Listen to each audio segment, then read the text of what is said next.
황희를 위해 무엇을 희생할 용의가 있는가?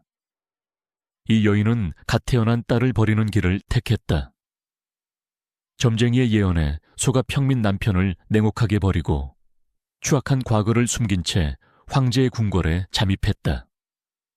완벽한 미덕으로 온 왕조를 속이고 정적을 살해했으며 아들을 역사상 가장 위대한 황제 중 한 명으로 만들었다. 그러나 한무제의 영광 뒤에는 산산조각난 가족의 쓰라린 슬픔이 숨겨져 있다. 이것이 바로 왕지의 이야기다. 이야기의 진정한 시작은 왕지가 태어나기도 전 그녀의 어머니인 장하의 피 속에 흐르는 짙은 원한과 상실감에서 출발해야 합니다. 장하의 할아버지는 바로 장도입니다.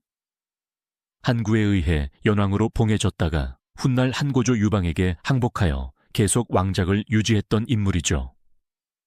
한때 천하의 한 축을 호령했던 최고의 귀족이었습니다. 그러나 권력의 속성이란 본디 모래성과 같아서 기원전 202년 장도는 유방을 상대로 반란을 일으켰다 실패하고 가문 전체가 도륙당하는 참극을 맞이합니다. 하루아침에 구름 위에서 진흙탕 속으로 곤두박질친 가문. 왕족의 핏줄이라는 자부심은 생존을 위협하는 족쇄가 되었고 살아남은 후손들은 신분을 숨긴 채 평민들 틈에 섞여 숨죽여 살아야만 했습니다. 장하는 바로 이 멸문지화의 잿더미 속에서 태어나고 자랐습니다. 그녀의 내면 깊은 곳에는 언제나 잃어버린 과거의 영광에 대한 지독한 갈증이 도사리고 있었습니다. 평범한 촌부로 살아가면서도 장하의 눈빛에는 서늘한 귀족의 오만함과 세상을 향한 분노가 일렁였을 것입니다. 그녀에게 가난하고 평범한 삶이란 그저 견뎌야 하는 형벌이었고 언젠가 반드시 끊어내야 할 저주였습니다. 시간이 흘러 장하는 왕중이라는 평범한 남자와 결혼하여 왕지와 왕식 두 딸을 낳았습니다. 남편이 일찍 세상을 떠나자 전씨 성을 가진 남자와 재혼하여 아들 전분과 전승을 낳았죠. 팍팍한 삶의 연속이었습니다. 장하는 첫째 딸 왕지를 평범한 농부인 김왕손에게 시집 보냈습니다. 김왕손, 그는 흙냄새를 맡으며 정직하게 살아가는 소박하고 선량한 사내였습니다. 왕지는 그와의 사이에서 예쁜 딸 김속을 낳았습니다. 아침이면 밥 짓는 연기가 피어오르고 밤이면 아이의 새근거리는 숨소리가 들리는 작고 평온한 집. 그것은 세상 대부분의 사람들이 바라는 평범한 행복이었습니다. 갓난아이에게 젖을 물리며 미소 짓는 젊은 어머니 왕지의 모습은 여느 촌락의 아낙네들과 다를 바 없었습니다. 이대로 시간이 흘렀다면 왕지는 그저 이름 없는 아내이자 어머니로 흙으로 돌아갔을 것입니다. 그러나 운명은 너무도 기이한 방식으로 이 평화로운 일상을 산산조각냅니다. 어느 날 요옹이라는 이름에 이름난 관상쟁이가 장하의 집을 지나게 되었습니다. 요옹은 장하의 두 딸, 왕지와 왕식의 얼굴을 유심히 살펴보더니 믿을 수 없는 예언을 남깁니다. 천자를 낳을 운명, 잃어버린 연나라 왕족의 영광, 흙먼지를 뒤집어쓰고 살아야 했던 굴욕의 세월이 주마등처럼 스쳐 지나갔을 것입니다. 그녀에게 요옹의 예언은 단순한 점괘가 아니었습니다. 그것은 몰락한 가문을 다시 일으켜 세울 수 있는 절대적인 동아줄이자 윤리나 도덕 따위는 가볍게 짓밟아 버릴 수 있는 잔인한 면죄부였습니다. 그날 이후 장하는 완전히 다른 사람이 되었습니다. 딸이 이미 결혼하여 남편이 있고 아이까지 낳았다는 사실은 그녀에게 아무런 장애물이 되지 않았습니다. 천하를 쥐락펴락할 황제의 외할머니가 될 수 있는데 총우석의 사위와 외손녀가 대수이겠습니까? 장하는 즉시 김왕손의 집으로 쳐들어갔습니다. 그리고 다짜고짜 딸을 내놓으라며 이혼을 강요했습니다. 김왕손은 하늘이 무너지는 듯 했습니다. 어제까지만 해도 자신에게 따뜻한 밥을 지어주던 아내, 눈에 넣어도 아프지 않을 딸의 어머니를 갑자기 빼앗아 가겠다니요. 그는 울며 매달렸습니다. 장모의 바짓가랑이를 붙잡고 피를 토하는 심정으로 이혼을 거부했습니다. 방 안에서는 엄마의 부재를 직감한 핏덩이 김속이 자지러지게 울어대고 있었습니다. 하지만 장하의 결심은 단단한 바위보다 차가웠습니다. 사위의 눈물도 갓난 외손녀의 애처로운 울음소리도 그녀의 광기 어린 야망을 꺾을 수는 없었습니다. 장하는 김항손이 끝내 이혼을 거부하자 과거 귀족 시절부터 암암리에 이어져 오던 인맥과 지방 관아의 권력을 동원하기 시작합니다. 강제로 혼인을 무효화시키고 깡패들을 동원하여 억지로 왕지를 김항손의 집에서 끌어냈습니다. 사서는 그녀의 감정을 자세히 기록하지 않습니다. 하지만 인간의 본성을 돌이켜볼 때 그녀의 내면은 참혹하게 찢기고 있었을 것입니다. 뒤에서는 남편이 피눈물을 흘리며 자신의 이름을 부르고 있고 문지방 너머로는 배고픔과 두려움에 떠는 갓난딸의 울음소리가 귓가를 파고들었을 것입니다. 어머니 장하의 강압에 끌려가면서도 왕지는 수없이 뒤를 돌아보았을지 모릅니다. 그러나 동시에 역사는 우리에게 서늘한 진실 하나를 넌지시 던집니다. 어머니의 강요에 의해 억지로 끌려간 것은 사실이나 요옹의 예언을 들은 왕지의 내면 깊은 곳에서도 알 수 없는 야망의 씨앗이 움트기 시작했을 가능성을 배제할 수 없습니다. 인간이란 나약하면서도 매혹적인 생물입니다. 가난하고 비루한 현실과 천하를 발밑에 두는 미래, 그 잔인한 저울질 속에서 왕지는 결국 남편과 딸을 버리는 쪽으로 자신의 인생을 베팅하게 됩니다. 이것은 개인의 일탈을 넘어선 계급 상승을 향한 한 가문의 처절하고도 비정한 모험이었습니다. 몰락한 귀족 가문이 평민으로 전락한 자신들의 처지를 손절하고 가장 가치 있는 자산인 딸을 최고급 시장인 황실에 매물로 내놓은 셈입니다. 장하는 서둘러 왕지를 단장시켰습니다. 촌부의 때를 벗겨내고 다시 귀족의 기품을 억지로 우겨넣었습니다. 그리고 태자 유계의 동궁에 연주를 대기 위해 백방으로 뛰어다녔습니다. 현대의 시각이나 훗날 성리학이 지배했던 조선시대, 명나라 시대의 엄격한 정조관념으로는 도저히 상상할 수 없는 일입니다. 하지만 기원전 2세기 한나라 초기의 사회적 분위기는 우리가 생각하는 것보다 훨씬 유연하고 개방적이었습니다.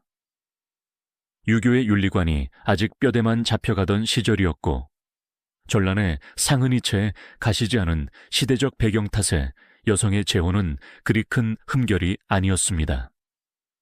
무엇보다 황실 내에 강력한 선례가 있었습니다. 태자 유계의 할머니, 즉 한 고조 유방의 아내였던 박태우 역시 과거 위표라는 제후의 첩이었습니다. 위표가 전쟁에서 패해 죽은 후 전리품처럼 한나라 후궁으로 끌려왔다가 유방의 승은을 입어 황제를 낳았던 인물입니다.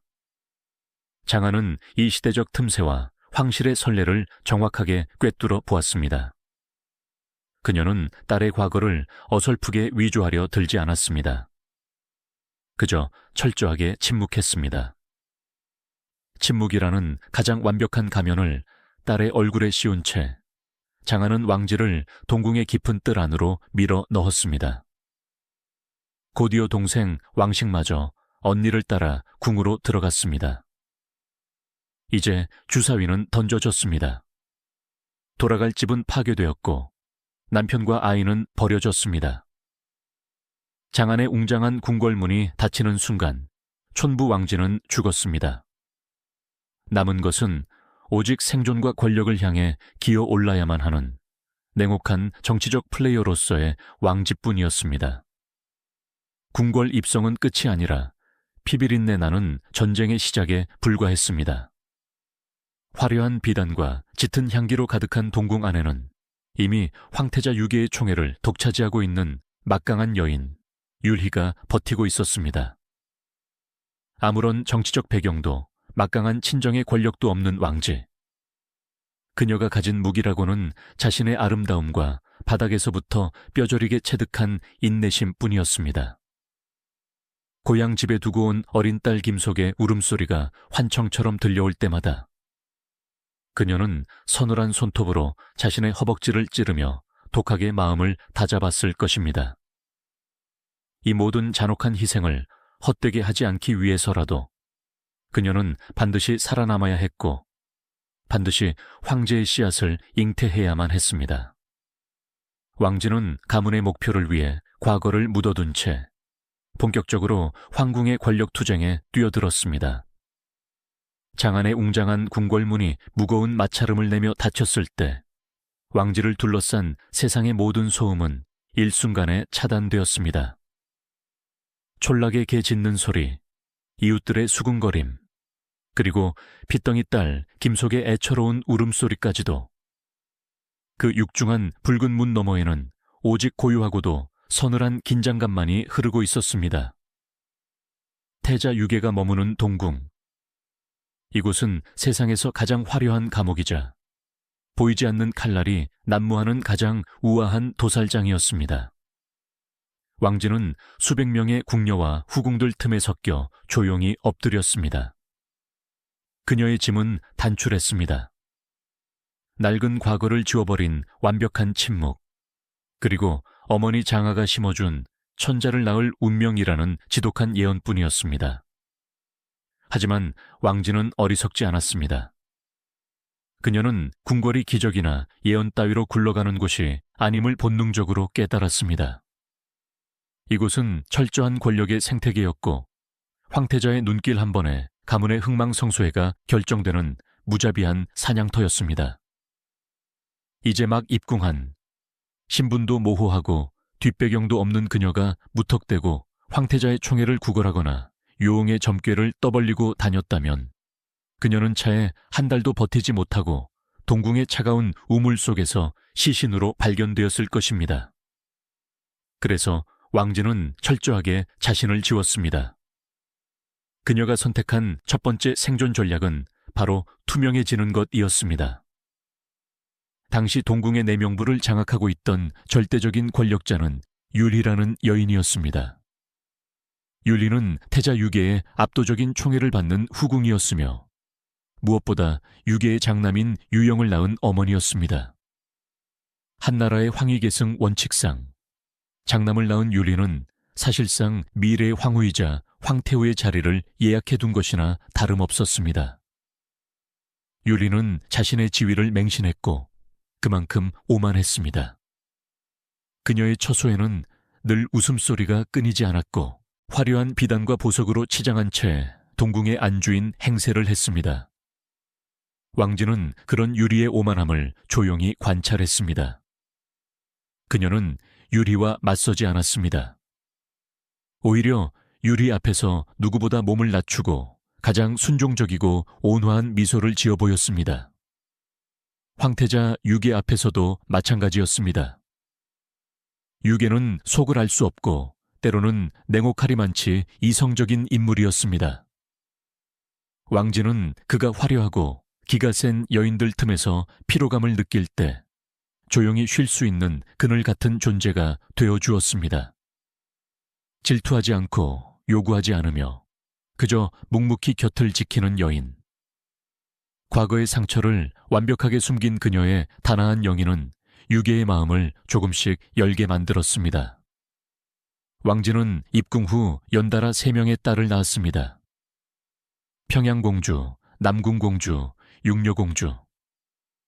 아들을 낳지 못했다는 것은 황실의 여인으로서 치명적인 약점일 수 있었으나 역설적으로 이 3번의 출산은 왕지에게 완벽한 보호막이 되어주었습니다. 아들을 낳아 율희의 권력을 위협할 가능성이 없었기에 율희는 왕지를 경계하지 않았습니다. 오히려 잦은 출산으로 태자와의 접점이 길어지면서 왕지는 조용히 그러나 단단하게 동궁 내에서 자신의 입지를 다지고 있었습니다. 동생 왕식 역시 언니의 치밀한 보호 아래 태자의 후궁으로 자리를 잡아가며 훗날 중산전광 유승을 낳게 됩니다. 몰락한 장하 가문의 2 딸이 소리 없이 황실의 깊은 뿌리를 파고들고 있었던 것입니다. 왕지가 네 번째 아이를 잉태했을 때 그녀는 태자 유계에게 기이한 꿈 이야기를 조심스럽게 꺼냈습니다. 전하, 첩의 품속으로 태양이 곧장 떨어져 들어오는 꿈을 꾸었사옵니다. 태양이 품에 들어오다니 고대 사회에서 태양은 곧 천자, 즉 절대적인 황권을 상징했습니다. 이 꿈 이야기가 단순히 우연의 일치였는지 아니면 요옹의 예언을 기억하고 있던 왕지의 고단수 정치적 스토리텔링이었는지는 역사의 미스터리로 남아 있습니다.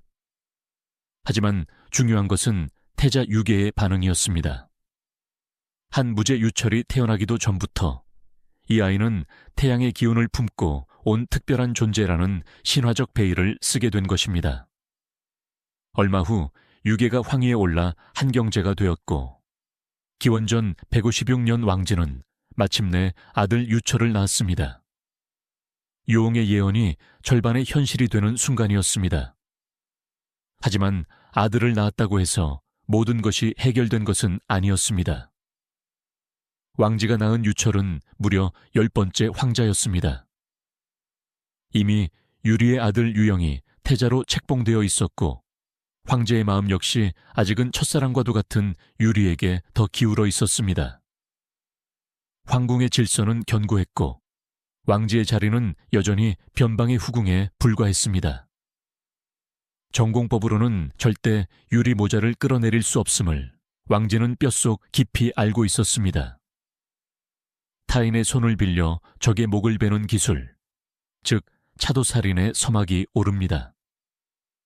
그녀가 손을 내민 대상은 황제의 친누나 관도공주 유표였습니다. 관도공주는 단순한 황실의 여인이 아니었습니다. 그녀는 황태우 두씨의 맹목적인 사랑을 받는 장녀였고 동생인 경제에게도 막대한 영향력을 행사하는 실세 중의 실세였습니다.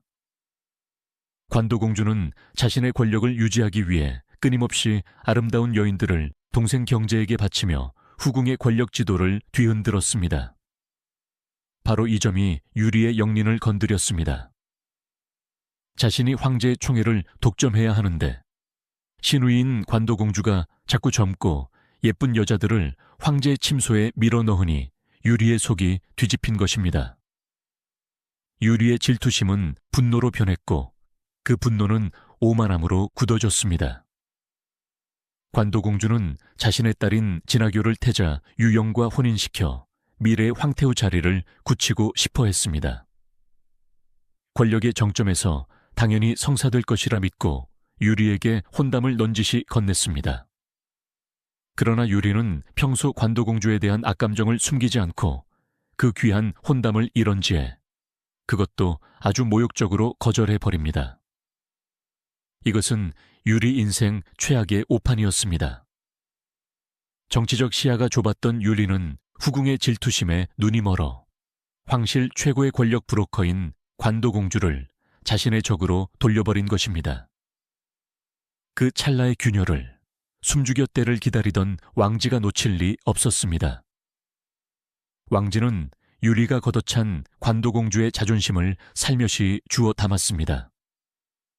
그녀는 관도공주에게 은밀히 접근하여 자신의 어린 아들 유철과 진화교의 혼인을 제안합니다. 관도공주 입장에서는 태자와의 혼담이 깨진 마당에 비록 서자지만 총명해 보이는 유철과의 혼인은 나쁘지 않은 대안이었습니다. 전해지는 야사에 따르면 관도공주가 어린 유철을 무릎에 앉히고 아교와 혼인하겠느냐라고 묻자 유철이 아교를 아내로 얻는다면 금으로 화려한 집을 지어 그녀를 살게 하겠습니다 라고 대답했다고 합니다. 이 유명한 일화가 사실이든 후대의 각색이든 왕지가 아들 유철에게 철저한 정치적 수사를 훈련시켰음을 짐작케 합니다. 드디어 동맹이 맺어졌습니다. 황제에게 가장 큰 영향력을 미치는 신우이와 가장 치밀하고 냉혹한 지능을 가진 후궁의 결합. 이 순간부터 유리와 태자 유영의 운명은 카운트다운에 들어갔습니다. 관도공주는 경제를 만날 때마다 왕지와 유처를 칭찬하고 반대로 유리의 험담을 교묘하게 쏟아냈습니다. 폐하, 유리가 질투심이 지나쳐 후궁들을 저주하고 있사옵니다. 폐하의 옥체에 해가 갈까 두렵사옵니다.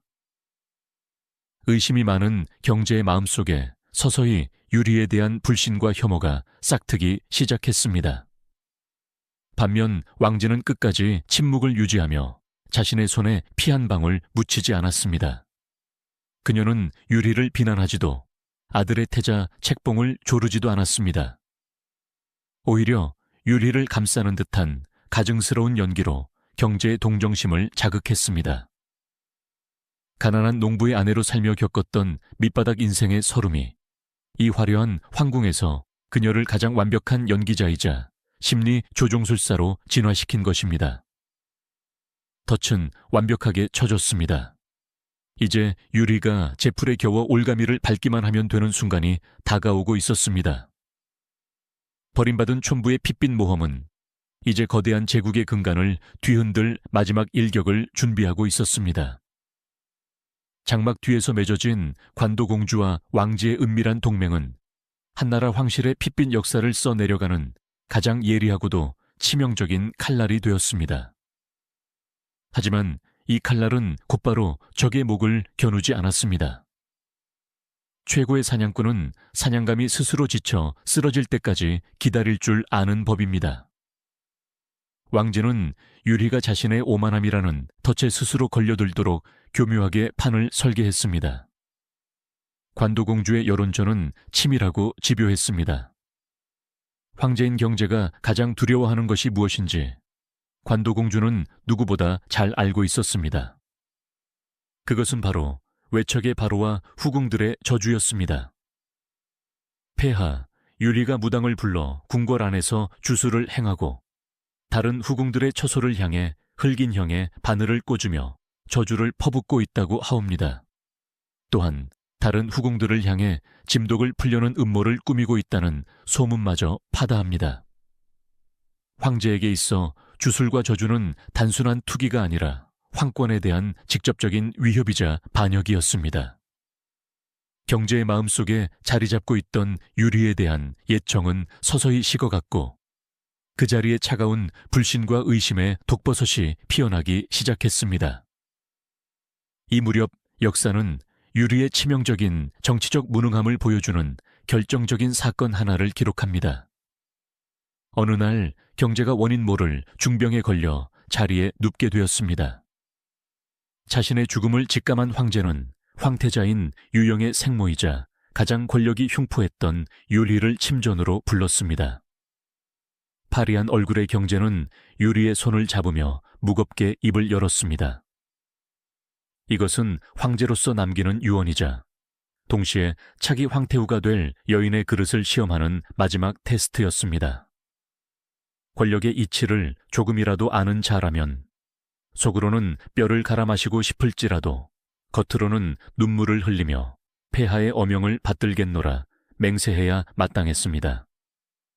그것이 궁궐의 문법이자 생존의 기본이었습니다. 하지만 유리는 끝내 자신의 감정을 통제하지 못했습니다. 그녀는 황제의 부탁에 대답은커녕 불쾌한 기색을 숨기지 않으며 거친 언사로 분통을 터뜨렸습니다. 평소 자신이 미워하던 왕지를 비롯한 다른 후궁들의 자식들을 챙겨달라는 황제의 말에 자존심이 상했던 것입니다. 자신이 죽고 나면 저 질투에 눈이 먼 여인이 다른 황자들을 모두 도륙하고 외척을 끌어들여 조정을 피바다로 만들 것이 불보듯 뻔했습니다. 한때 사랑했던 여인은 제국의 짐이요 황실의 잠재적 파괴자로 전락해 있었습니다. 경제는 침묵했습니다. 하지만 그 차가운 침묵 속에서 유리와 황태자 유영의 사형 선고문은 이미 작성되고 있었습니다. 이 모든 상황을 가장 가까운 곳에서 숨죽여 지켜보고 있던 단 한 사람, 바로 왕지였습니다. 적의 자멸을 확인한 왕지는 드디어 최후의 차도살인을 실행에 옮깁니다. 그녀는 유리를 직접 공격하는 대신 조정의 대신을 움직였습니다. 왕제는 은밀히 대행을 부추겼습니다. 대행은 황태자 유영의 생모인 유리가 당연히 황후가 되어야 한다고 굳게 믿고 있던 융통성 없는 관료였습니다. 왕지의 사주를 받은 것인지 혹은 분위기 파악을 못한 대신에 충전기였는지 대행은 조회가 열리는 날 경제의 뇌관을 건드리는 치명적인 상소를 올립니다. 어머니가 귀해야 아들도 귀해지는 법이라 하였습니다. 지금 황태자의 생모이신 유리께서 아직 신분이 후궁에 머물러 계시니 마땅히 율희를 황후로 책봉하시어 천하의 근본을 바로잡으시옵소서. 경제의 인내심은 이 상소를 기점으로 완벽하게 폭발하고 말았습니다. 황제는 진노하여 소리쳤습니다. 황후 책봉을 주청했던 대행은 그 자리에서 끌려가 처형당했습니다. 그리고 그토록 두려워하던 피바람이 마침내 동궁을 덮쳤습니다.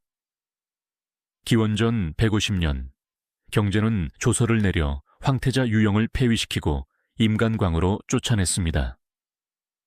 유리 역시 모든 권력과 총애를 박탈당한 채 차가운 냉궁에 갇혔고 얼마 지나지 않아 억울함과 분노를 이기지 못해 피를 토하며 화병으로 세상을 떠나고 맙니다. 놀라운 것은 이 모든 과정 속에서 왕지의 이름은 단 한 번도 거론되지 않았다는 사실입니다. 그녀의 치맛자락에는 피 한 방울 튀지 않았습니다.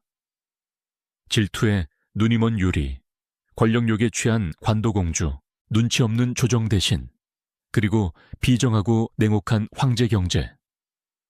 왕지는 이 네 사람의 심리와 약점을 완벽하게 조종하여 철옹성 같았던 유리 모자를 단숨에 무너뜨린 것입니다. 이것은 가난한 농부 김항손의 집에서 쫓겨나듯 끌려오던 힘없는 촌부가 불과 몇 년 만에 제국의 심장부를 마비시키는 무시무시한 정치적 포식자로 진화했음을 보여주는 소름 끼치는 증명입니다. 하지만 권력의 재단은 유리의 죽음만으로는 만족하지 않았습니다. 한번 뽑아든 칼은 가장 잔인한 방식으로 피를 마셔야만 직성이 풀리는 법. 비극은 이제 선조의 사원에 묻은 핏자국으로 번져갑니다. 폐태자가 되어 임강으로 쫓겨난 유영. 그는 비록 태자의 자리에서는 쫓겨났지만 여전히 경제에 맏아들이자 황실의 적장자였습니다. 존재 자체가 차기 황권의 위협이 되는 살아있는 뇌관이었습니다. 경제는 이 뇌관을 영원히 제거하기로 결심합니다. 얼마 후 유영이 자신의 궁궐을 증축하는 과정에서 한 고조 유방의 종묘 영역을 무단으로 침범했다는 고발이 접수되었습니다. 사실 황자가 선조의 사원 근처 땅을 조금 침범한 것은 평소 같으면 가벼운 질책으로 끝날 일이었습니다. 그러나 경제는 이를 황실에 대한 중대한 반역으로 규정하고 당시 가장 잔혹한 관리로 악명 높았던 질도를 파견하여 유영을 신문하게 했습니다. 질도는 피도 눈물도 없는 창응이라 불리는 자였습니다. 그는 황제의 맏아들인 유영을 마치 짐승 다루듯 가혹하게 신문했습니다. 모욕과 고문 속에서 젊고 유약했던 전직 황태자는 짐승처럼 울부짖으며 자신의 아버지인 경제에게 마지막으로 편지를 쓰게 해달라, 제발 북과 묵을 달라고 애원했습니다. 하지만 질도는 차갑게 거절했습니다. 결국 유영의 몰락을 가슴 아파하던 위기후가 몰래 북과 죽간을 건네주었고 유영은 피눈물을 흘리며 아버지에게 억울함을 호소하는 절명시를 남긴 채 스스로 목을 메어 자결하고 맙니다. 황제의 맏아들이 아버지가 파견한 사냥개에게 물려 옥사한 이 끔찍한 사건은 서한 황실의 도덕성이 권력 앞에서 얼마나 종잇장처럼 가벼운 것인지를 적나라하게 보여줍니다. 유영이 차가운 감옥에서 숨을 거두던 날, 왕지는 동궁의 깊은 안방에서 조용히 차를 마시고 있었을 것입니다. 그녀는 자신의 아들 유철을 태자로 만들기 위해 아무 죄도 없는 젊은 황자를 죽음으로 몰아넣는 황제의 잔혹함을 묵인했습니다. 어쩌면 그녀의 뇌리에는 아주 오래전 고향집에 버려두고 온 남편의 오열과 갓난 딸 김속의 울음소리가 잠시 스쳐 지나갔을지도 모릅니다. 하지만 그녀는 흔들리지 않았습니다. 이미 도덕의 선을 넘어선 자에게 또 다른 무고한 피를 밟고 일어서는 것은 그저 권력의 계단을 오르는 하나의 과정에 불과했으니까요. 기원전 150년 4월, 왕진은 마침내 텅 빈 황후의 자리에 올랐습니다. 그리고 같은 해, 그녀의 7살 난 아들 유철이 한나라의 새로운 황태자로 책봉되었습니다. 어머니 장하의 미친 듯한 도박이, 유홍의 그 기이했던 예언이, 그리고 남편과 딸을 버렸던 왕지의 그 서늘한 침묵이 마침내 거대한 제국의 황금빛 옥좌로 결실을 맺는 순간이었습니다.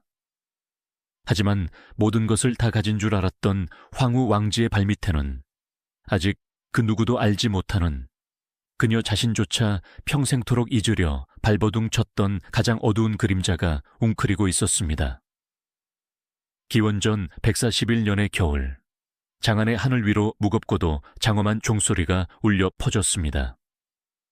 평생을 의심과 냉혹함으로 제국을 통치했던 한경제 유계가 마침내 세상을 떠난 것입니다. 그리고 그의 뒤를 이어 왕지의 16살 난 아들 유철이 미양궁의 가장 높은 곳에 올랐습니다. 그가 바로 중국 역사상 가장 위대한 정복 군주이자 압도적인 카리스마로 천하를 호령하게 될 한무제입니다. 아들의 즉위와 함께 왕진은 마침내 서한 제국 여성 최고의 지위인 황태후의 자리에 올랐습니다. 장락궁에 깊고 화려한 정악에 앉아 발 아래 엎드린 수만 명의 신하들이 외치는 천세의 환호성을 들으며 왕진은 무슨 생각을 했을까요? 가난한 촌부였던 그녀가 오직 살기 위해 핏줄을 끊어내고 남편을 버려야 했던 그 끔찍한 모험이 마침내 가장 완벽하고도 거대한 승리로 끝나는 순간이었습니다. 이제 그녀의 앞을 가로막는 자는 아무도 없었습니다. 그녀의 말 한마디는 법이 되었고 그녀의 숨결은 곧 제국의 바람이 되었습니다. 그러나 빛이 강할수록 그림자는 더욱 짙고 길게 들이우는 법입니다. 절대 권력의 정점에 선 황태후 왕지. 그녀의 화려한 봉황문이 비단옷 자락 끝에는 수십 년의 세월이 흘러도 결코 씻겨 내려가지 않는 끈적하고 서늘한 과거의 얼룩이 묻어 있었습니다. 왕지의 첫 남편, 김왕손. 권력이라는 거대한 폭력 앞에서 힘없는 백성이 할 수 있는 일은 아무것도 없었습니다. 그는 자신의 아내가 태자의 후궁이 되었다는 소식을 들었을지도 모릅니다. 차라리 아내가 죽었다면 가슴에 묻고 잊어버렸겠지만 멀쩡히 살아 궁궐의 화려한 담장 너머에 있다는 사실은 그에게 매일매일 숨을 조여오는 고문과도 같았을 것입니다.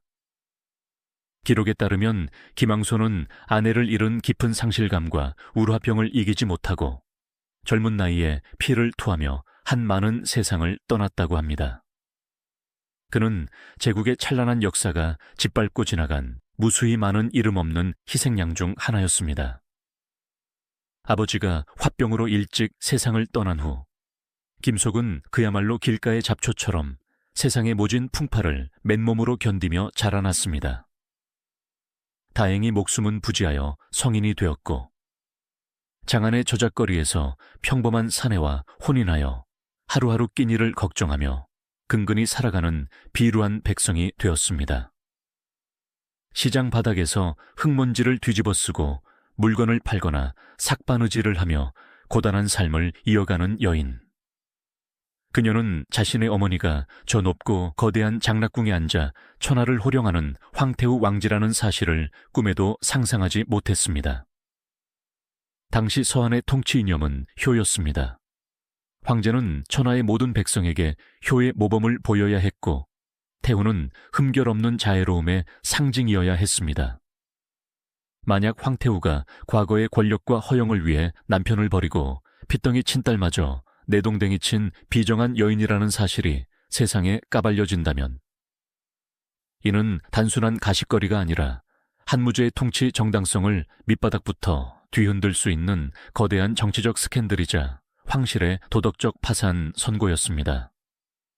왕진은 이 비밀이 새어나갈까봐 전전긍긍하며 자신의 배 아파 낳은 첫딸 김속이 어디서 어떻게 살고 있는지 찾아볼 엄두조차 내지 못했습니다. 평생을 입을 닫고 그 아이가 세상에 없는 사람인 것처럼 완벽하게 스스로를 속여야만 했습니다. 그 인물은 바로 한무제가 가장 총애하던 미동이자 측근이었던 한원이었습니다. 한원은 황실 안팎의 정보망을 쥐고 있던 영악한 자였습니다.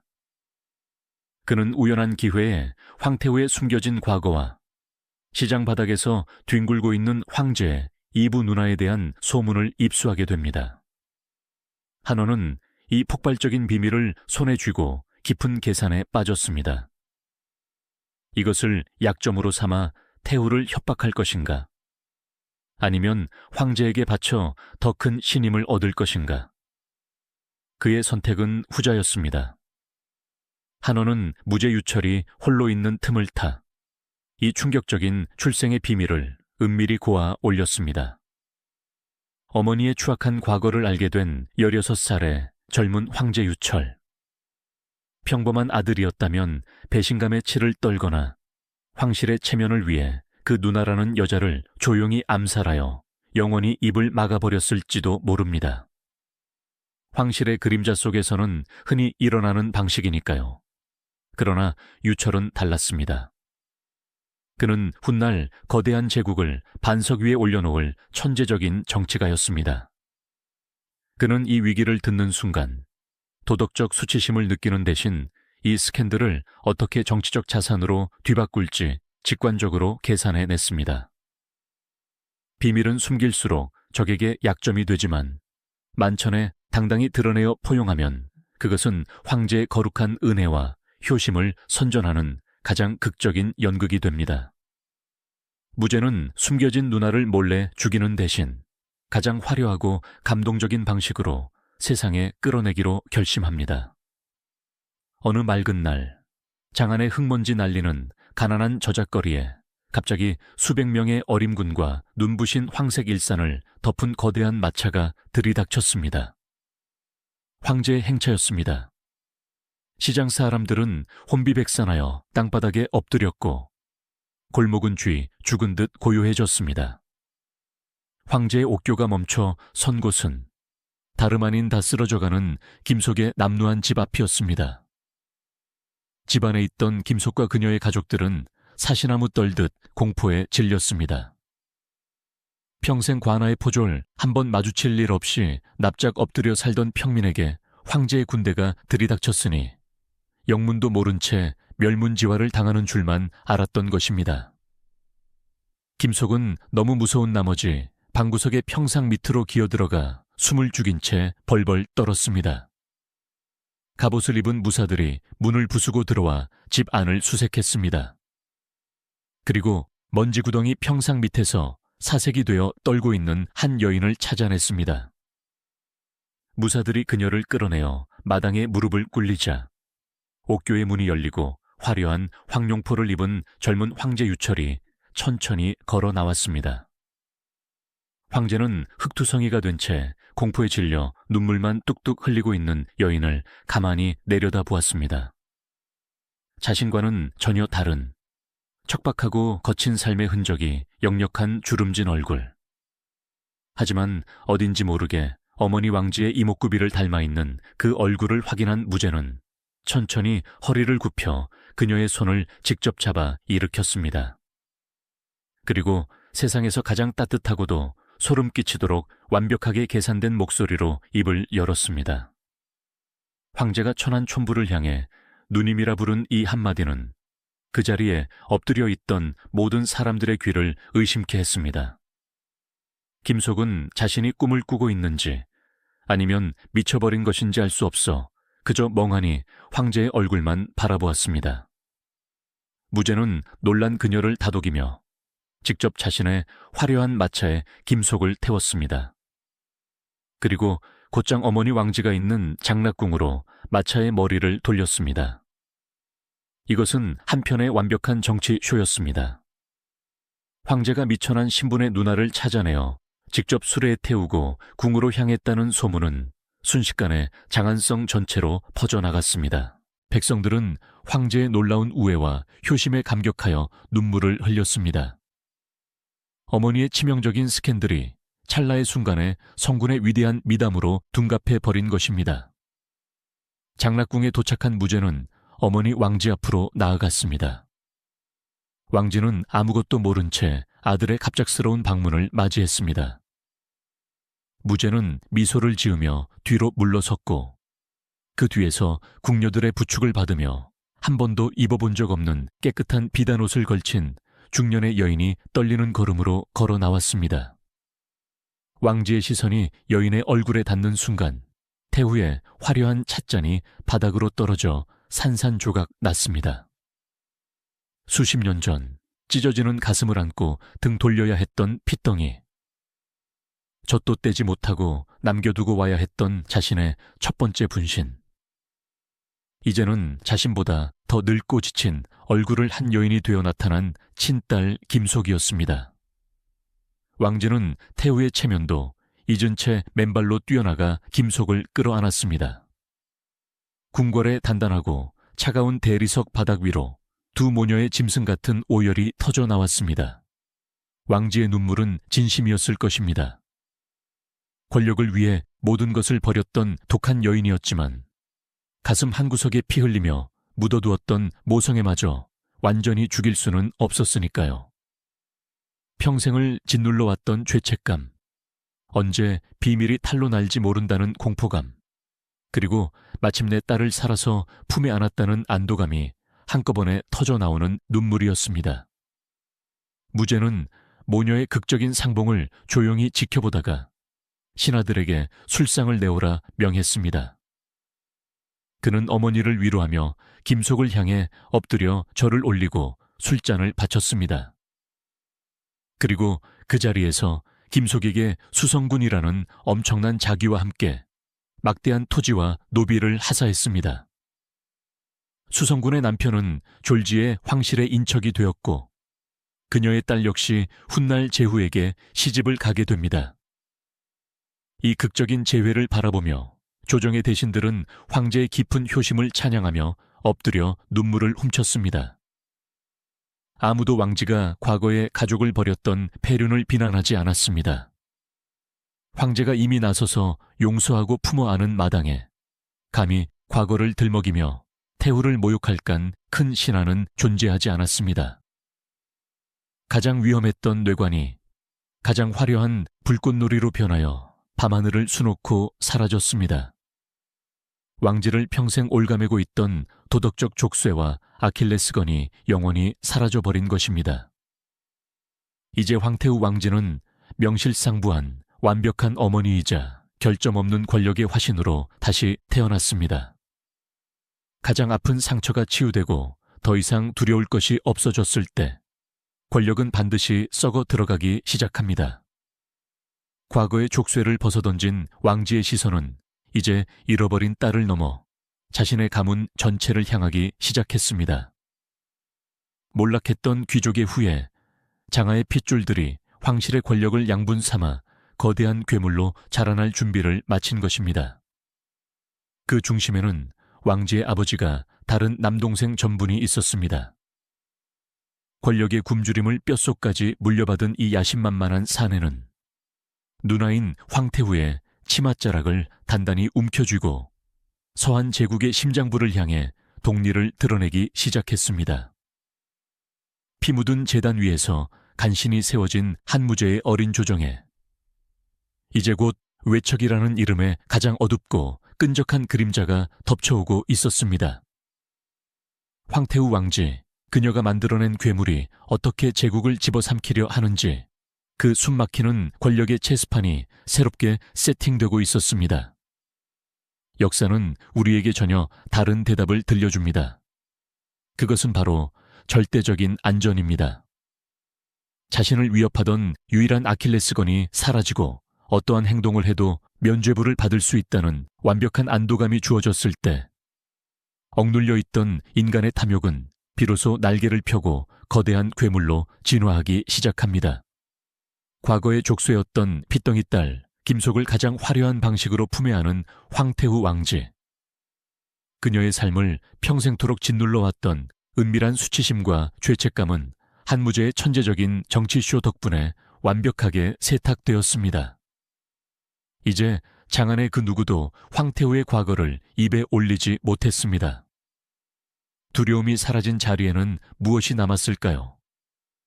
그곳에는 수십 년 전 멸문지화의 잿더미 속에서 자신의 딸을 평민의 집에서 강제로 끌어내어 궁궐로 밀어넣었던 어머니 장하의 그 지독하고도 맹목적인 가문 중심주의가 고스란히 유전되어 꿈틀거리고 있었습니다. 왕진은 이제 잃어버린 딸을 되찾은 자애로운 어머니의 가면을 벗고 서한 제국의 심장부에 자신의 핏줄들을 뿌리내리게 하는 무자비한 권력의 화신으로 변모합니다. 그녀가 제국의 심장에 꽂아 넣은 가장 치명적인 독리, 그것은 바로 그녀의 아버지가 다른 남동생 전분이었습니다. 전분을 이해하는 것은 왕지가 권력을 어떻게 사유화했는지, 그리고 한나라 제1의 고질병인 외척의 바로가 어떻게 시작되었는지를 이해하는 핵심 열쇠입니다. 전분은 어머니 장하가 첫 남편과 사별한 후 전시성을 가진 남자와 재혼하여 낳은 아들이었습니다. 귀족의 핏줄인 연왕 장도의 후예라는 얄팍한 자부심 외에는 아무런 정치적 기반이 없던 미천한 사내였죠. 전부는 젊은 시절 권력의 언저리를 맴돌며 그야말로 바닥을 기는 처세술의 달인이었습니다.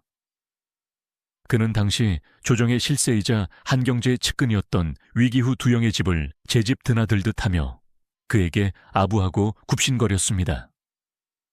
술자리에서 두영이 기침만 해도 곁으로 달려가 무릎을 꿇고 시중을 들 정도였습니다. 전분의 이 비굴하리만치 납작 엎드린 모습은 누나인 왕지가 동궁에서 유리에게 복종하는 척하며 칼을 갈았던 그 소름 끼치는 인내심과 완벽하게 겹쳐집니다. 장하의 핏줄들은 본능적으로 적의 방심을 유도하는 법을 뼛속 깊이 알고 있었습니다. 그러나 왕지가 태후가 되고 조카 유철이 황제로 즉위하자 바닥을 기던 전분의 허리는 서서히 곧게 펴지기 시작했습니다. 초기 무제의 조정은 위태로운 권력의 줄타기 상태였습니다. 나이 어린 무제 위에는 한경제를 넘어 서한 초기 정치를 주무르던 거대한 산, 태왕태후 두씨가 시퍼렇게 살아있었습니다. 노자의 무의자연 사상을 신봉했던 두태후는 유교 사상을 바탕으로 제국을 역동적으로 개혁하려던 젊은 손자 한무제와 사사건건 충돌했습니다. 황제조차 할머니의 위세에 밀려 숨죽여야 했던 시절이었습니다. 이 숨막히는 권력의 교착 상태에서 기원전 135년 마침내 천하를 호령하던 태왕태후 두씨가 세상을 떠납니다. 구시대의 거목이 쓰러지는 그 거대한 파열음은 신흥 세력인 왕지 전분 가문에게는 억눌렸던 탐욕을 해방시키는 팡파르와도 같았습니다. 눈엣 가시였던 시어머니가 사라지자 황태후 왕지는 즉각적으로 움직였습니다. 그녀는 아직 어린 무제를 노련하게 구워 삶아 동생 전분을 하루아침에 제국의 1인자 자리인 승상의 자리에 앉혀버립니다. 무관제왕, 관없는 황제. 승상이 된 전분의 삶은 이 네 글자로 요약됩니다. 그는 누나인 황태후의 절대적인 비호를 등에 업고 무소불위의 권력을 휘두르기 시작했습니다. 황제가 임명해야 할 지방의 고위 관리직은 전분이 자신의 집 안방에서 붓을 휘둘러 마음대로 결정했습니다. 심지어 전분이 직접 청어한 자들로 조정이 가득 차자 견디다 못한 한무제가 외숙께서는 관직 임명을 언제쯤 끝내실 작정이십니까? 짐도 사람을 좀 써보고 싶습니다. 라고 뼈있는 농담을 던질 정도였습니다. 전분의 탐욕은 그 끝을 알 수 없었습니다. 그는 장안에서 가장 비옥한 토지를 강제로 빼앗았고 그의 저택은 황궁을 뺨칠 정도로 화려했으며 수만 통의 금은보화와 수천 명의 아름다운 여인들을 거느렸습니다. 이것은 단순한 개인의 부패가 아니었습니다. 멸문당한 귀족 가문 출신으로 오랫동안 밑바닥 흙먼지를 마시며 살아왔던 장하의 후손들이 제국의 피를 빨아먹으며 결핍을 보상받는 기괴하고도 섬뜩한 축제였습니다. 황태우 왕제는 이 모든 횡포를 알면서도 묵인했습니다. 동생의 권력이 곧 자신의 권력이요, 가문의 융성함이 곧 자신이 버려야 했던 과거의 희생에 대한 유일한 보상이었기 때문입니다. 하지만 영원한 권력은 없고 부패한 살덩이에는 반드시 파리가 꼬이는 법입니다. 전분의 끝없는 오만함은 결국 9세대 권력의 상징이었던 두 영과의 정면 충돌을 불러옵니다. 전분이 천하를 쥐락펴락하는 동안 한때 전분이 개처럼 엎드려 모셨던 위기후 두 영은 고모 두태우의 죽음과 함께 완벽하게 권력의 중심에서 밀려나 있었습니다. 문전성시를 이루던 두 영의 집은 잡초가 무성해졌고 어제까지 두 영에게 아부하던 식객들은 모두 짐을 싸서 전분의 집으로 몰려갔습니다. 이 차갑고 비정한 권력의 환절기에 오직 단 한 사람만이 쓸쓸한 두 영의 곁을 지켰습니다. 그의 이름은 관부였습니다. 관부는 오초칠국의 난에서 홀로 적진을 뚫고 들어가 장수의 목을 베었던 전설적인 맹장이었지만 불의를 참지 못하고 술만 마시면 권력자들에게 욕설을 퍼붓는 불같은 성격 탓에 조정에서 쫓겨난 인물이었습니다. 권력의 단맛을 좇아 불나방처럼 날아가는 장안의 귀족들 사이에서 고립된 두 노장은 서로를 의지하며 서한 정치의 타락을 탄식했습니다. 이들의 우정은 이익으로 뭉친 전분 무리의 가벼움과 극명한 대조를 이루며 훗날 닥쳐올 거대한 비극의 아름다운 밑그림이 됩니다. 전부는 권력의 정점에 섰음에도 불구하고 과거 자신이 두 영 앞에 엎드렸던 그 굴욕적인 기억을 지우지 못했습니다. 열등감은 가장 폭력적인 형태로 발현됩니다. 전부는 두 영을 철저히 짓밟아 자신의 우월감을 증명하고 싶어 했습니다. 급기야 전부는 사람을 보내 두 영 가문의 대대로 내려오는 남산 기슭에 조상 땅을 내놓으라고 요구합니다. 이 요구를 전해 들은 두 영은 텅 빈 저택에서 피를 토하듯 절규했습니다. 나 두 영이 비록 늙고 버려졌다 한들 어찌 조상이 물려주신 땅을 저 오만한 도적놈에게 넘겨줄 수 있단 말인가. 전부는 권력을 믿고 하늘을 가리려 하는구나. 소식을 들은 맹장관부 역시 격노하여 전분의 사신에게 쌍욕을 퍼부어 쫓아냈습니다. 이 사건으로 신흥 권력자 전분과 9세대의 자존심 두 영 관부 사이에는 돌아올 수 없는 루비콘강이 건너졌습니다. 그리고 마침내 기원전 131년의 어느 날 장안 전체를 충격으로 몰아넣은 승상 전분의 연회 사건이 터지고 맙니다. 전분이 새로운 부인을 맞이하는 날이었습니다. 황태우 왕지의 조서에 따라 조정의 모든 대신들과 종친들은 강제로 전분의 저택에 모여 축하를 해야 했습니다. 몰락한 두 영 역시 억지로 참석할 수밖에 없었습니다. 연회가 무르익고 술잔이 돌 무렵 전분이 자리에서 일어나 축배를 제안했습니다. 그러자 그 자리에 있던 수백 명의 대신들이 일제히 자리에서 일어나 바닥에 엎드리며 천세를 외쳤습니다. 마치 황제를 대하는 듯한 끔찍한 아부였습니다. 잠시 후 이번에는 두 영이 예의를 갖추어 축배를 제안하기 위해 일어났습니다.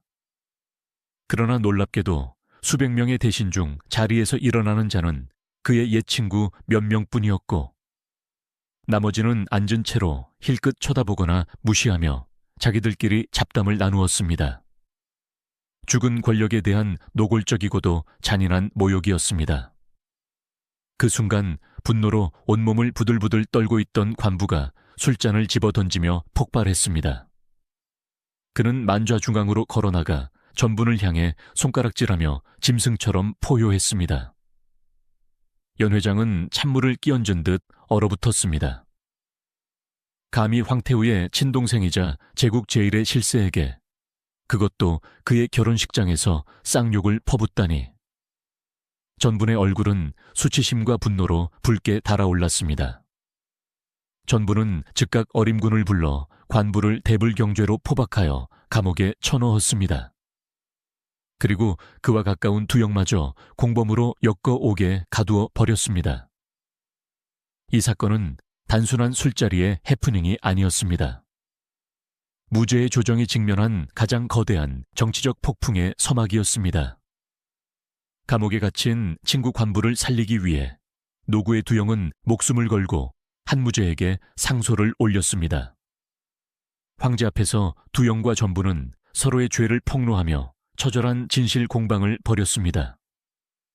두영은 전분의 매관매직과 횡포를 낱낱이 고발했고, 전부는 두영이 자신을 음해하고 조정을 분열시킨다고 맞섰습니다. 젊은 한무제는 깊은 고민에 빠졌습니다. 무죄의 이성적인 판단으로는 전분의 죄가 훨씬 무겁고, 관부의 행동은 술김에 벌어진 실수로 정상 참작의 여지가 있었으며, 두영은 선대 황제 때부터 나라에 충성한 원로였습니다. 무죄는 노신 두영의 충언에 마음이 기울고 있었습니다.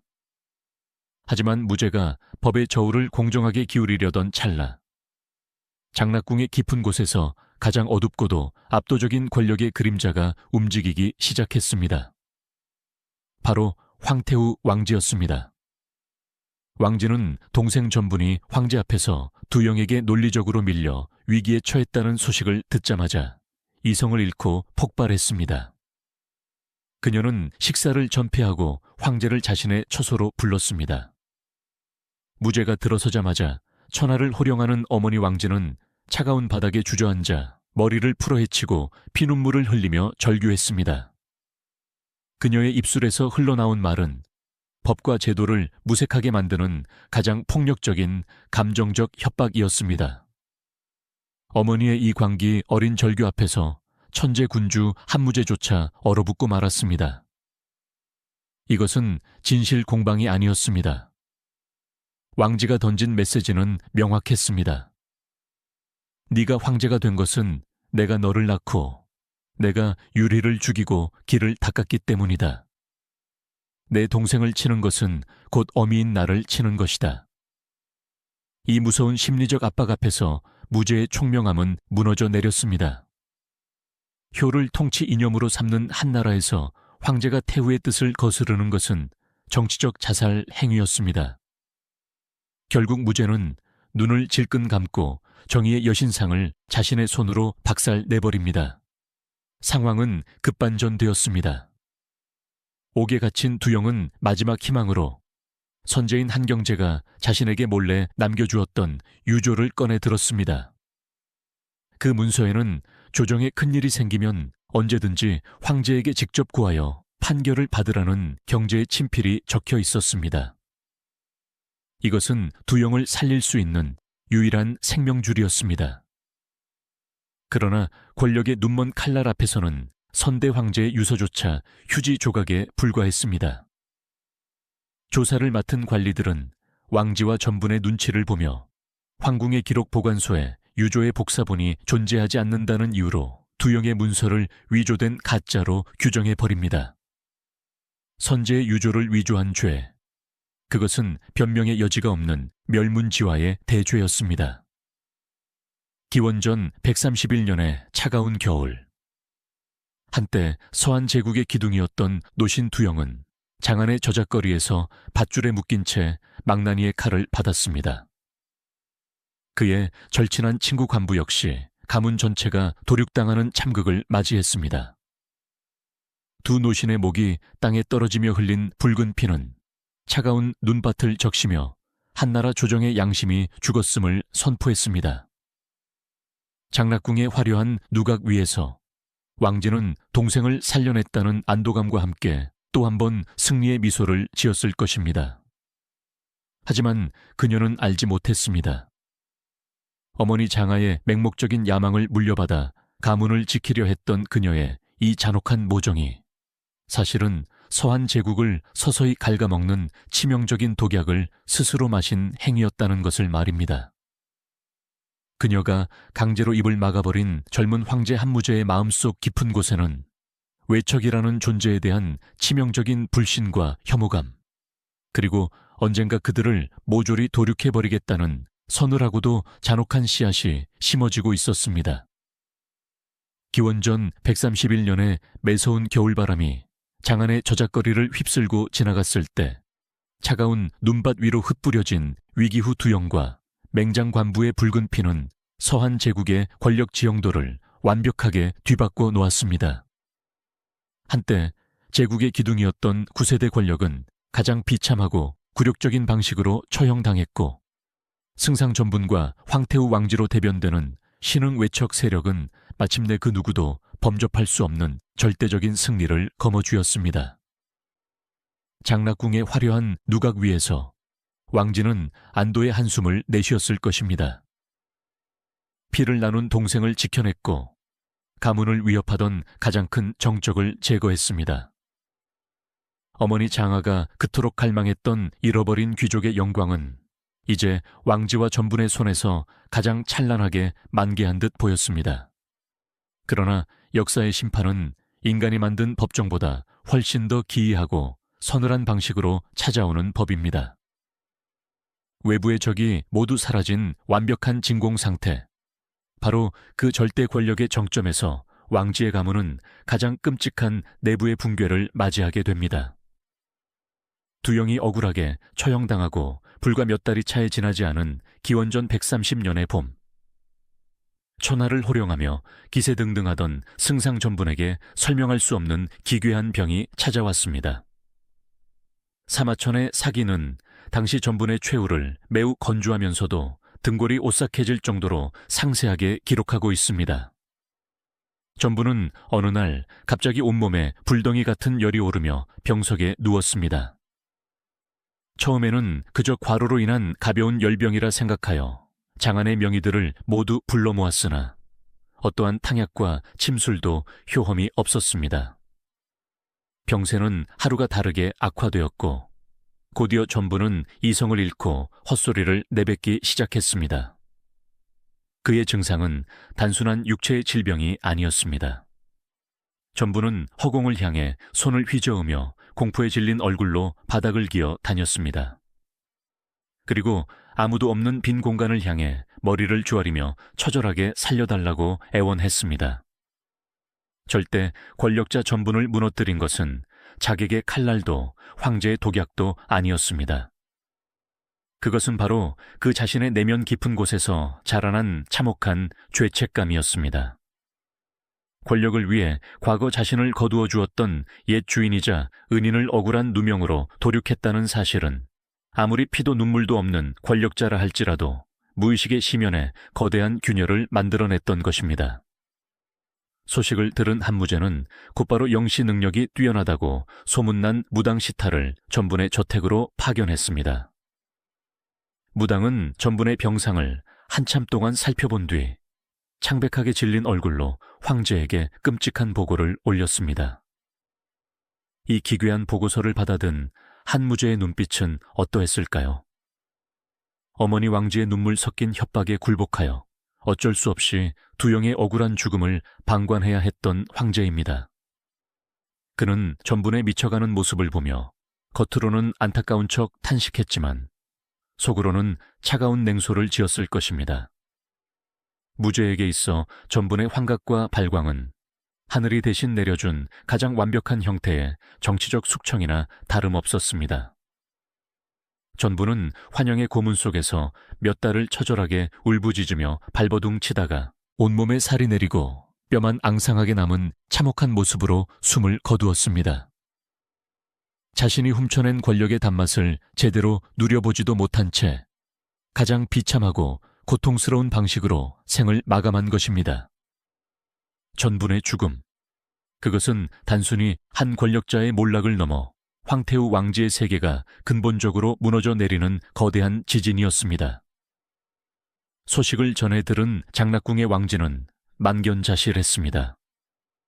가난한 농부의 아내였던 자신을 버리고 핏덩이 딸 김속의 울음소리를 외면하며 궁궐의 차가운 바닥을 기어 올랐던 이유, 율희를 속이고 유영을 죽음으로 내몰며 손에 묻은 피를 애써 외면했던 단 하나의 이유는 바로 가문의 영광과 핏줄의 번성이었습니다. 그토록 무리수를 두며 아들인 황제의 권위마저 짓밟아가며 살려냈던 유일한 혈육 전분이었습니다. 왕제는 비로소 자신이 통제할 수 없는 거대한 운명의 굴레, 혹은 인과응보라는 서늘한 진실 앞에 맨몸으로 서게 되었습니다.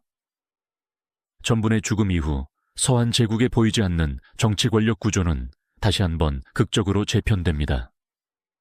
황태우 왕지의 날개 아래에서 기생하던 외척 세력은 구심점을 잃고 급격히 흔들리기 시작했습니다.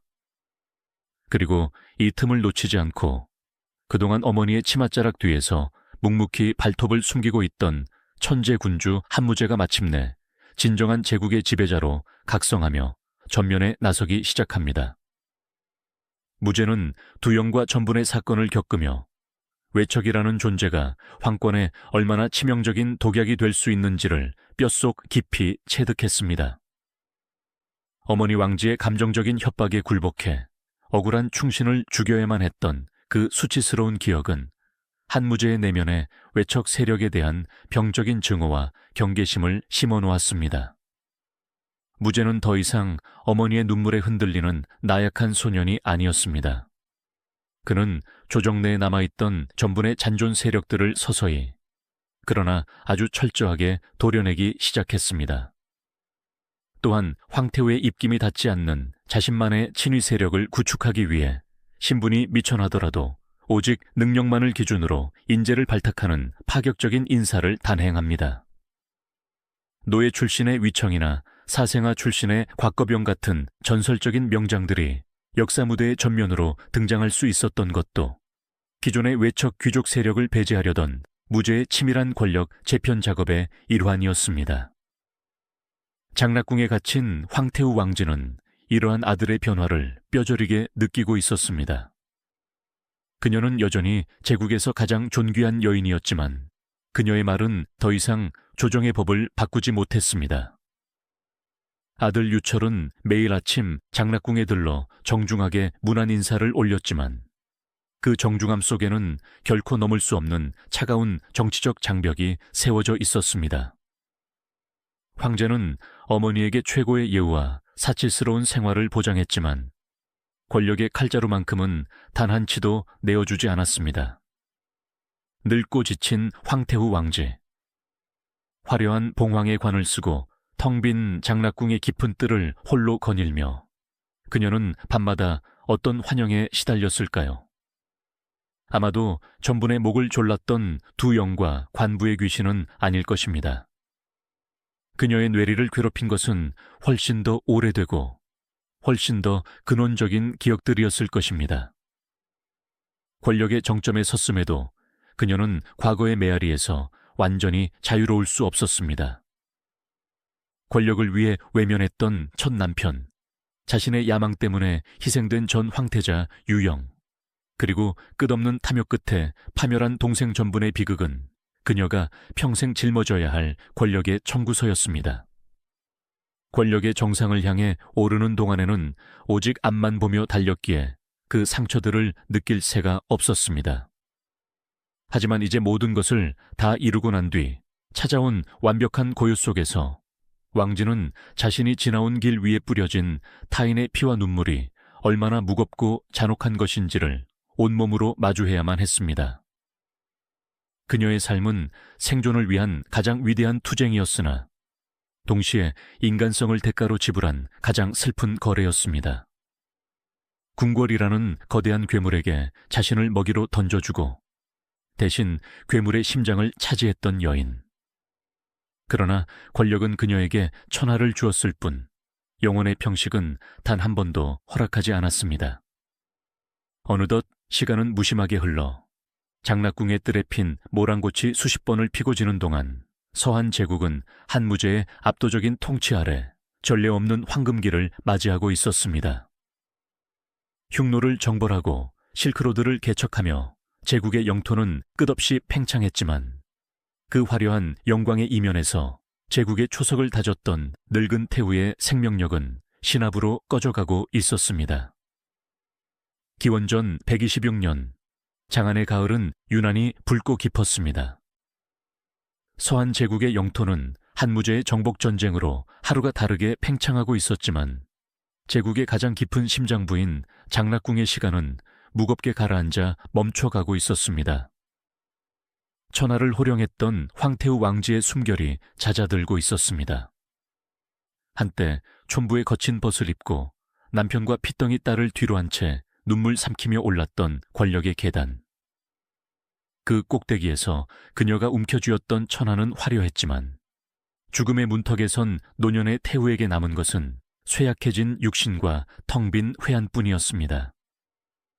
침상 곁을 지키는 천재 군주, 아들 유철의 굳은 얼굴을 바라보며 왕지는 마지막으로 무슨 생각을 했을까요? 어쩌면 그녀는 잊고 지냈던 평범한 행복의 온기를 떠올렸을지도 모릅니다. 권력의 비정한 논리가 아니었다면 김왕손의 아내로서 늙어가며 손주들의 재롱을 보았을 평범한 삶. 그러나 역사는 만약을 허락하지 않습니다. 그녀는 가문을 위해 자신을 제물로 바쳤고 살아남기 위해 기꺼이 타인의 피를 밟고 일어선 포식자였습니다.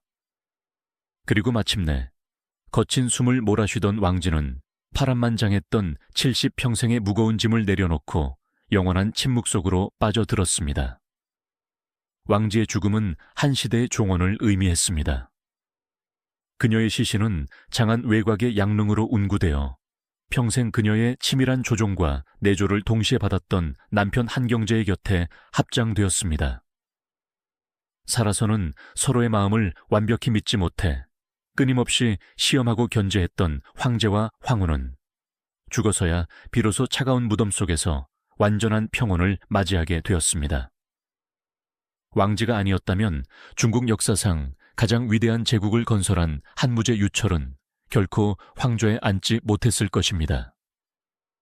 그녀의 차갑고도 치밀한 정치적 계산, 유리의 오만함을 역이용해 피 한 방울 묻히지 않고 정적을 제거했던 그 소름 끼치는 지략이 없었다면 서한의 황금기는 존재하지 않았습니다. 그녀가 낳은 아들은 북방의 흉노를 토벌하여 수백 년간 이어지던 북방의 공포를 종식시켰고 서역으로 실크로드를 개척하여 동서양을 잇는 거대한 문명의 혈관을 뚫었습니다. 몰락한 가문을 일으키기 위해 시작된 촌부의 처절한 모험이 역설적이게도 동아시아 역사의 물줄기를 가장 거대하고 찬란하게 바꾸어 놓은 원동력이 된 것입니다. 그러나 찬란한 빛 뒤에는 그보다 더 깊고 어두운 그림자가 도사리고 있었습니다. 왕지가 권력을 쥐고 자신의 남동생 전분을 승상으로 끌어올리며 만들어낸 외척의 무소불위라는 선례. 이것은 한나라의 척추에 심어놓은 치명적인 암세포와도 같았습니다. 황제의 어머니라는 이유만으로 무능하고 탐욕스러운 친정 식구들이 조정을 장악하고 법을 유린했던 전분의 시대는 이후 수백 년 동안 한나라 황실을 끊임없이 괴롭히는 망령이 되었습니다. 왕지가 죽고 수십 년이 흐른 뒤 늙은 한무제가 자신의 후계자인 어린 소제를 태자로 책봉하며 내린 결정은 역사가 왕지에게 내리는 가장 잔혹하고도 뼈아픈 평가입니다. 무제는 어린 아들을 태자로 세운 직후 태자의 젊고 아름다운 생모인 구익부인을 아무런 죄도 없이 사사해버립니다. 이 얼마나 소름 돋는 아이러니입니까? 왕지가 평생을 바쳐 지켜내고 키워낸 아들 한무제는 어머니의 치맛바람과 외삼촌 전분의 폐악질을 똑똑히 기억하고 있었습니다. 그 지독한 외척의 폐해를 두 번 다시 겪지 않기 위해 무제는 자식의 권력을 위해 어머니를 죽이는 끔찍한 제도를 자신의 손으로 만들어낸 것입니다. 왕지가 가문을 위해 시작했던 외척 정치의 모험은 결국 그녀의 아들에 의해 완전히 부정당하고 철퇴를 맞는 것으로 잔혹한 마침표를 찍게 됩니다. 훗날 서한 제국이 왕망이라는 거대한 외척 세력에 의해 완전히 멸망하게 된다는 사실을 떠올려보면 왕지가 열어젖힌 판도라의 상자가 얼마나 파괴적인 것이었는지 알 수 있습니다. 가족을 버린 비정한 악녀, 모략으로 정적을 죽인 냉혹한 정치가, 동생의 부패를 눈감아준 이기적인 권력자, 모두 사실입니다. 하지만 이 단편적인 꼬리표들만으로 그녀의 일생을 재단하기에는 기원전 2세기라는 척박한 시대와 그녀가 짊어져야 했던 생존의 무게가 너무도 무거웠습니다. 몰락한 가문의 상처를 안고 태어나 타의에 의해 평범한 행복을 강제로 빼앗겼던 여인. 황궁이라는 화려한 괴물의 뱃속에 던져져 잡아먹히지 않기 위해 스스로 더 크고 잔인한 괴물이 되어야만 했던 촌부. 그녀는 잃어버린 권력을 되찾기 위해 도덕과 윤리를 땔감으로 삼아 야망의 용광로를 불태웠습니다. 그 불꽃은 제국을 찬란하게 밝혔지만 정작 그녀 내면의 인간성은 까맣게 숫죄로 변해버렸을지도 모릅니다.